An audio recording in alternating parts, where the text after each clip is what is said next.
ആമിറിന്റെ കനിയ ഉമ്മ അൻഷീദ പൊട്ടിയിടും നിധിയ.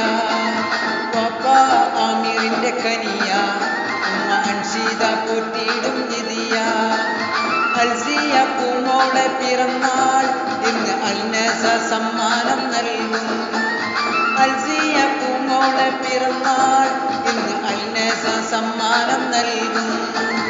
ഇശലുകൾ പാടിടുന്ന സന്തോഷരാവിന്ന് കൂട്ടുകുടുംബം വന്ന് നന്മകളും നേരും. ഇശലുകൾ പാടിടുന്ന സന്തോഷരാവിന്ന് കൂട്ടുകുടുംബം വന്ന് നന്മകളും നേരും. അഴകേറും സന്തോഷത്തിൽ പിറന്നാളിൻ സുദിനമിന്നല്ലേ. അൽസിയ പൊന്നുമോൾക്ക് പിറന്നാളിന്നല്ലേ. കവിളിൽ ചുംബനം നൽകാൻ